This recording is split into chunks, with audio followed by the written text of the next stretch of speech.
Yang kamu tajam itu di depan persis, dia megang, ya Allah. Dia megang, dia benar-benar kayak megang bawahku, dan itu lama. Aku pikir tuh. Tapi anehnya, sebagai penyintas bukannya mendapat simpati netizen Indonesia, dia malah mendapat komen-komen victim blaming di kolom komentar videonya. Salam semuanya, selamat datang kembali bersama saya di channel Lihat Official. Menurut kalian, apakah di tempat suci itu bisa terjadi yang namanya kejahatan? Apakah di tempat yang mungkin kita sanjung itu suatu tempat yang istimewa? Apakah di tempat itu tidak mungkin ada yang namanya pelecehan? Oleh sebab itu pada video kali ini kita mereaction salah satu kasus yang terjadi di Ka'bah, di mana ada seorang wanita, seorang muslimah yang pergi umroh. Dan justru di tempat di Ka'bah sana, dia mengalami yang namanya pelecehan. Oleh sebab itu, supaya kita tidak salah paham dengan isi videonya, kita tonton sampai selesai. Nanti baru kalian bisa beri komentar kalian. Langsung aja kita ke videonya.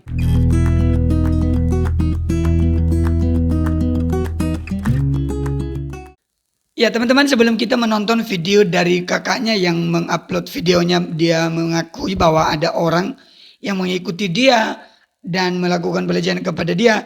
Kita tonton dulu komentar dari akun Gerakan Peace ID. Saya suka sekali video-video dari mereka ini.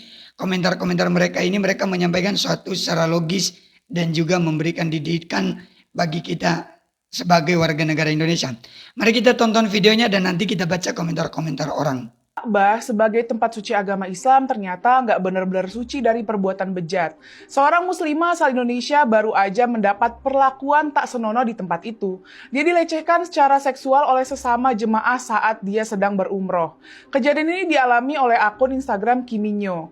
Lewat akun IG-nya, dia menceritakan kejadian tak senonoh yang dia alami. Dia cerita awalnya dia ngerasa ada orang yang nempel-nempel ke tubuhnya di tengah kerumunan di Masjidil Haram. Semula dia positif thinking aja, mungkin orang itu nggak sengaja karena kedorong. Tapi ternyata orang itu sengaja melakukan itu. Bahkan saat dia beranjak ke sekitar multazam buat berdoa, si pelaku malah berani megang bagian tubuhnya. Ya Allah, bener-bener kayak megang bawahku. Dan itu lama, kata Kimi dengan ekspresi shock. Tapi anehnya, sebagai penyintas bukannya mendapat simpati netizen Indonesia, dia malah mendapat komen-komen victim blaming di kolom komentar videonya. Ada yang bilang dia nggak seharusnya kesana tanpa mahram. Ada yang nyuruh dia istighfar, introspeksi diri, dan nggak usah ngumbar kejadian itu. Bisa jadi apa yang terjadi pada diri kita itu sebab dari dosa-dosa kita, tulis salah satu netizen. Bahkan ada yang nyinyir, kenapa pas azan subuh malah nyium Hajar Aswad. Jadi seakan-akan ini semua jadi salahnya Kimi. Aneh banget kan? Pelecehan seksual itu kan kejahatan, no debat. Bukan soal tempat, bukan soal apa yang dipakai korban, bukan soal dia jalan sama siapa. Ini tentang pelaku yang gak bisa nahan dirinya sendiri. Seorang yang berperilaku bejat, yang mungkin udah terbiasa melakukan kejahatan, termasuk di tempat suci. Peristiwa yang dialami akun Kiminyo bukan kejadian pertama. Sebelumnya sudah banyak jemaah perempuan yang ngalamin hal serupa di tempat yang katanya tanah suci. Antara lain dialami juga oleh jemaah umroh asal Indonesia bernama Bella. Dia dilecehkan setelah sholat di Masjidil Haram tahun 2013. Awalnya dia juga berpikir mana mungkin di tanah suci ada kejadian kayak gitu. Tapi faktanya ada. Ada juga Anggi yang mengalami pelecehan sampai 3 kali saat haji tahun 2004. Karena kejadian itu dia sampai trauma datang ke Mekah. Peristiwa lainnya bahkan sempat membuat heboh tanah air. Yakni saat ada WNI yang dihukum 2 tahun penjara karena tindakannya melakukan pelecehan seksual terhadap jemaah perempuan asal Libanon. Jadi emang fakta, di depan Ka'bah, di tengah ibadah tetap ada aja yang nekat berbuat bejat. Masalahnya memang banyak korban memilih diam. Bukan karena mereka nggak merasa dilecehkan, tapi karena takut disalahkan. Mereka takut dibilang, pantesan kena, pasti ada dosanya duluan, atau dianggap ini ujian yang harus diterima. Udah saatnya kita mengubah paradigma itu. Itu cara pandang yang salah memaknai kejahatan yang ada di Ka'bah sebagai kesalahan korban, bahkan jahat. Justru akan semakin menyuburkan perilaku-perilaku bejat itu. Penyelenggara haji dan umroh harus berbenah menyelesaikan persoalan itu. Selain itu, juga harus mengedukasi jemaahnya. Yuk beragama dengan akal sehat. Ya, dari apa yang disampaikan oleh mbak-mbak ini tadi di akun Gerakan Peace ID ini, ya saya rasa itu hal yang benar bahwa harus diambil tindakan supaya demi keamanan ya warga kita Indonesia dan semua orang-orang yang pergi berjamaah di sana lah atau yang pergi umroh supaya mereka merasa aman. Dan ada tadi yang yang mengatakan dan disampaikan dia sempat notice bahwa ada yang memiliki paradigma yaitu merupakan balasan dari apa yang dia lakukan lah gitu. Tapi satu pertanyaan saya sebaliknya, emangnya kalau orang yang melakukan contohnya ya, saya seorang Islam, saya memiliki perbuatan yang tidak benar, kemudian saya pergi umroh, kemudian ada sesuatu yang dibalaskan kepada saya. Pertanyaan saya, apakah perbuatan orang yang melakukan itu kepada saya bisa dihalalkan? Kan tentu saja tidak. Namanya kita masih di dunia ini pasti ada yang namanya kejahatan. Oke, kita baca dulu komentar-komentar orang ya di TikTok ini. Aku punya uang, punya waktu, tapi aku nggak pernah sedikit pun tergiur ingin pergi haji ataupun umroh. Loh kok bisa? Bukankah itu rumah Allah yang suci? Cerita ini pernah gua dengar dari guru waktu sekolah. Dia habis umroh ya begitu. Katanya apa yang dikerjakan di tanah air itu yang didapat di depan Ka'bah. Betulkah itu? Nah, komentar yang seperti ini menurut saya paradigmanya harus diubah. Jangan memikirkan sifat dari seorang yang menjadi korban. Ini loh kakak yang tadi yang namanya Kim Min Yu itu kan dia korban. Kenapa sekarang kita justru menyalahkan dia dari perbuatannya di tanah airnya lah di Indonesia kemudian dibalas di sana. Bahkan tadi saya sempat menanyakan apakah orang yang melakukan tindakan kejahatan atau pelecehan kepada kakak itu tadi, apakah itu dibenarkan? Apakah itu dihalalkan? Gimana menurut kalian? Oke, kita next lagi pertanyaannya, komentar yang lain. Banyak itu tapi mereka malu untuk mengumbar ceritanya. Laki perempuan sama saja jadi mangsa. Banyak yang cerita pulang dari sana. Oke. Dihubungin dengan kesucian ya susah.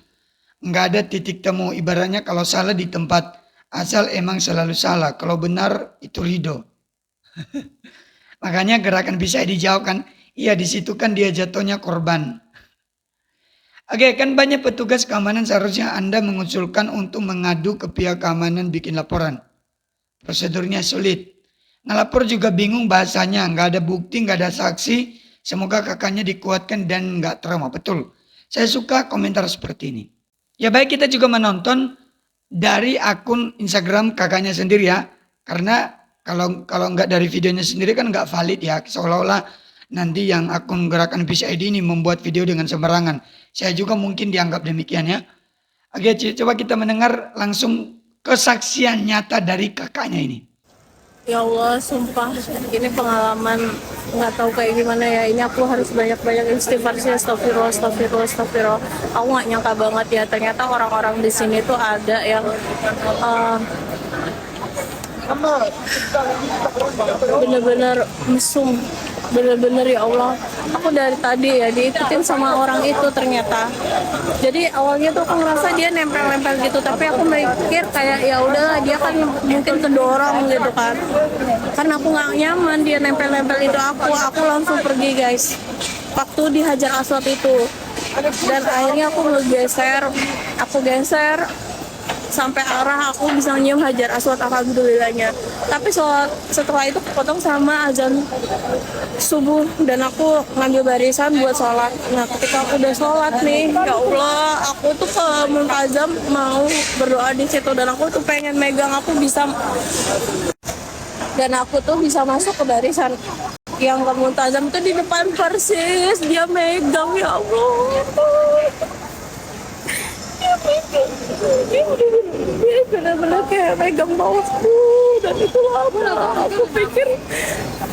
Aku pikir tuh orang nempel tuh karena memang ngedeseng-ngedeseng, tapi ternyata dia tuh benar-benar megang, ya Allah. Aku langsung giniin tangannya. Wah lumayan sadis sekali ya, miris sekali gitu loh. Masa dari kesaksian kakak inilah kita dapat melihat bahwa ya dia dengan sungguh-sungguh juga menyampaikan apa yang dia alami ya, walaupun memang nggak ada saksi di situ ya, tapi dari apa yang dia sampaikan ya itulah faktanya. Kita nggak bisa sangkali lagi, oh nggak mungkin ya, ini fakta yang dia sampaikan.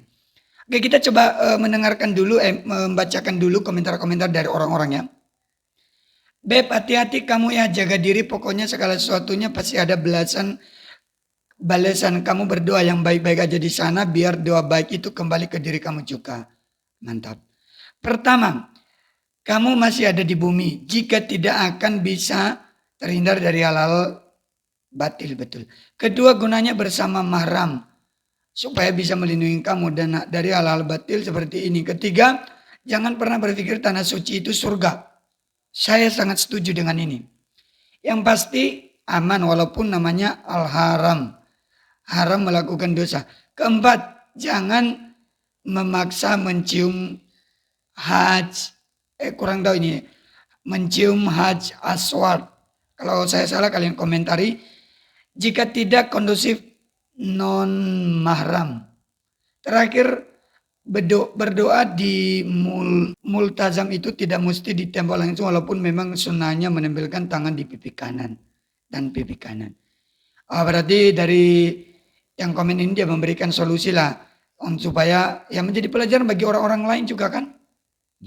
Istighfar, musahabah diri, muhasabah diri. Yang lalu biar berlalu, jangan sedih berlarut-larut. Dia akan mendapatkan balasan sesuai dengan apa yang dia kerjakan. Oke. Saya aja yang laki-laki nikah, walau tiap tahun umroh tapi tak pernah lagi mencium hajar aswad. Oh ini tadi yang dimaksud itu hajar aswad itu sejak 2005. Yakin orang sepadat itu bakal enggak kepegang orang. Iya sih wajar aja. Kan ada aturan kalau wanita keluar rumah itu harus sama mahar. Ini yang gini-gini lah. Buka aib sendiri itu tanah asyraf. Penukaran balik. Waduh. Inilah pikiran-pikiran yang justru menyuburkan kejahatan seperti yang dibilang sama sama di gerakan Peace ID tadi ya. Bismillah, mohon maaf banget ya Kak sebelumnya. Kalau ada kejadian menimpa kita di tanah haram, tanah suci, jangan diceritakan karena itu aib kita lah. Apa yang kita dapat di sana itu adalah balasan perbuatan kita, Mbak. Banyak-banyak memohon ampun kepada Allah, introspeksi diri, mungkin kita banyak dosa. Sekali lagi mohon maaf. Oke lah Mbak, ini Mbak Kim ini dia menyadari bahwa dia orang berdosa gitu. Terus ketika dia di sana, terus apakah orang yang melakukan tindakan itu sama dia, itu juga dianggap suatu hal yang wajar? Ya janganlah, itu bukan aib. Justru ini harus diberitakan supaya ada orang yang lain yang waspada, supaya jangan keterusan. Kejahatan itu jangan diungkap. Kejahatan itu harus harus diungkapkan, bukan diungkap. Tujuannya apa? Supaya orang lain berhati-hati. Yang kedua, supaya siapa tahu juga video kakak ini bisa viral dan juga pihak sana itu dan pihak dari mereka yang menjalankan umroh ini ya bisa terlaksana dengan baik. Supaya mereka juga bisa mengatur dengan baik dan memberi pengamanan yang lebih baik lagi kan gitu. Pikiran seperti ini bagi saya kurang setuju. Saran saya sih kalau wanita nggak usah karena mudaratnya lebih besar, apalagi nggak didampingin pasangannya. Ikut sedikit ada baiknya kalau kakak di sana baiknya pakai cadar aja kak, lebih nyaman wanita apalagi di Saudi. Ya kalau ada orang-orang seperti ini memberikan komentar, memberikan tanggapan bahwa ya lebih hati-hati, bagi saya itu komentar yang positif.